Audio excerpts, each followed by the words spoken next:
Hello लोगोफोर दिनै मोनसे गोदान भिडिअआव नोंथांमोनखौ जोबोर बरायनाय थाबाय। आसामनि गासै धोरोमारि रायजो राजा बिथांमोननि थाखाय जोबोर मोजां खौरां बे भिडिअ लानानै फैनाय जादों आरो बे मोजां खौरांखौ होदों आसाम सरकार थिंजायनिफ्राय। मैया मोनाबिलि आसाम रांखान्थियारि मन्थ्रि बिथां हिमन्त बिश्व शर्मा बिथांनि रादाबगिरि मेलाव बे खोथाखौ फोसावनाय जायो। आसामनि मोनफ्रोम धोरोमारि नामघर मन्दिर मस्जिद बानायनायनि मुङाव आसाम सरकारा होगोन 2.5 लाख अर्थात 2.5 लाख रां।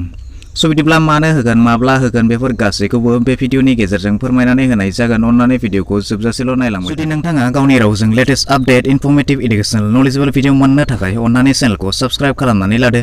भिडिअखौ नायनानै मोजां मोनोब्ला मोनसे लाइक खालामनानै होदो आरो जेसेबां हायो भिडिअखौ नोंथांनि लोगो लेवा बन्धु बाहागिफोरनो हाजासे शेयार खालामनानै हरदो जाहाथे बयबो बेफोरबायदि फायदाखौ गोरलैनो लानो हायो। साबायखर। आं नोंथांमोननो बेवहाय गासै खोथाखौ रोखा फोरमायलासिनो बिदिब्ला नोंथांमोना बेवहाय बे मन्थ्रि बिथांनि खुगानिफ्रायनो गासै खोथाखौ मोनथिनानै लादों। थुदो बिदिब्ला भिडिअ क्लिपआव नायदिनि। আমাৰ অসম দৰ্শন আঁচনিৰ যোগেদি আমি অসমৰ ৮,০০০ নামঘৰলৈ ২.৫ লাখ টকাকৈ আগবঢ়াইছোঁ আৰু অহা ২৯ তাৰিখৰ পৰা যি অসম বিধানসভা অনুষ্ঠিত হ'ব তাতে অসমৰ জনজাতীয় যিবিলাক ধৰ্মীয় অনুষ্ঠান আছে, লক্ষীমান সংঘই হওক, বাথৌ মহাসভাই হওক বা আমাৰ মিচিং ৰাভা সকলো জনজাতীয় সমাজৰ নামঘৰবিলাকতো ২,০০০ নামঘৰত আমি এই পুঁজি আগবঢ়াবৰ বাবে ব্যৱস্থা কৰিছোঁ। আৰু মই ভাবোঁ যে লক্ষীমান সংঘৰ ১০০টা নামঘৰৰ লগতে বাকী অসমৰ বিভিন্ন জনগোষ্ঠীয় সমাজৰ নামঘৰ বা ধৰ্মীয় উপাসনাৰ অনুষ্ঠানসমূহলৈকেও আমি অহা জানুৱাৰী মাহৰ ভিতৰত আমি ২.৫ লাখ টকাকৈ আগবঢ়াব পাৰিম।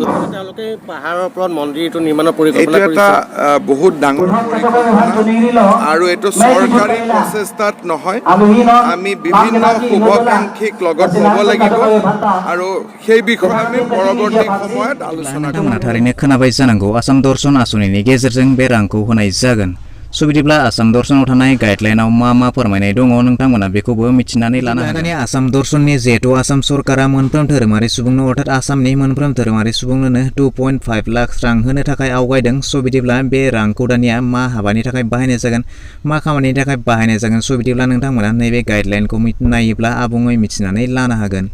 बिदिब्ला मोनफ्रोम धोरोमारि सुबुङा बे गाइडलाइनखौ नायनाया गोनांथार, मानोना बे जितु आसाम सरकारनिफ्राय मोननाय रां अर्थात आसाम सरकारा 2.5 लाख रां होनो आवगायदों। बिदिब्ला बे रांखौ नोंथांमोना मा हाबानि थाखाय बाहायगोन नोंथांमोना नैबे गाइडलाइनखौ नायोब्ला आबुङै मिथिनानै लानो हागोन। बिदिब्ला नोंथांमोना गिर्जायानो हक बा मन्दिर मस्जिद बा बायदिसिना धोरोमसालि नोंथांमोना बे गासैबो धोरोमनि सुबुङानो बेवहाय फैबाय थानाय 29 डिसेम्बराव बेनि जितु आमिनगावनि पेरेड ग्राउन्डआव जानो थांगासिनो दङ जथुम्मा। बेवहाय आसामनि मोनफ्रोम धोरोमारि सुबुंनिनो गेदेमा बिथांमोनखौ लानानै आसाम सरकारनि सावरायज्लायनाय जागोन।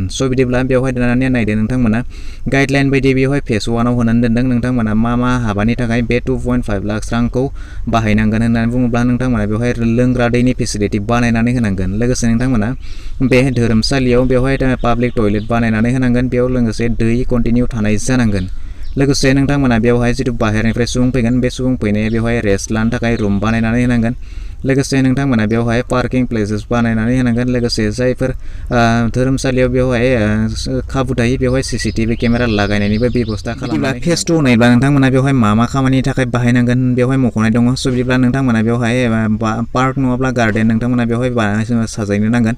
बेनिफ्राय नोंथांमोना बेवहाय मिनि मिउजियाम अर्थात नोंथांमोना बेथ' जुदि अरिजिनेल इमेजेसफोर जुदि एन्टिकफोर बा एन्टिफेक्ट्स डकुमेन्ट्स थानाय दोननो हानाय बेबायदि मोनसे मिनि मिउजियाम नोंथांमोना बेवहाय बानायनो नांगोन। लोगोसेनो नोंथांमोना गार्बेज डिसपोज मेकानिजम अर्थात जाबोरफोर गारनो हानायनि बेबस्थाखौ नोंथांमोना बेवहाय खालामनांगोन। बेनिफ्राय जितु नोंथांमोननि जुदि जाम्फैफोर दङब्ला बेवहाय ड्रेनेज बानायनायनिबो नोंथांमोना बेबस्था खालामनांगोन। लोगोसे नोंथांमोना इन्टारनेल फुटपाथ बिदिब्ला नोंथांमोना बेफोर खामानि बा बाउन्डारि वाल बेफोर गासै खामानिखौ नोंथांमोना बे रांजों नोंथांमोना बाहायनो नांगोन। बिदिब्ला बेफोर फेसिलिटिफोरा बे जितु आसाम दर्शन आसनिनि गेजेरजों गासैबो फैफागोन। बिदिब्ला नोंथांमोना गावबा गाव धोरोमसालिखौ साखोन सिखोन लाखिनो थाखाय बे आसनिनि गेजेरजों नोंथांमोनखौ खावलायनाय जायो। बिदिब्ला दिनैनि भिडिअ बेखिनियानोसै। आसा खालामो नोंथां भिडिअखौ नायनानै गासैखौबो बुजिबाय जानांगौ। जुदि मोजां मोनबायब्ला मोनसे लाइक खालामदो, गाज्रि मोनबायब्ला डिसलाइक खालामदो। जुदि चेनेलाव गोदान नायगासिनो दंब्ला अन्नानै चेनेलखौ साबस्क्राइब खालामनानै लानोबो दा बावगारदो।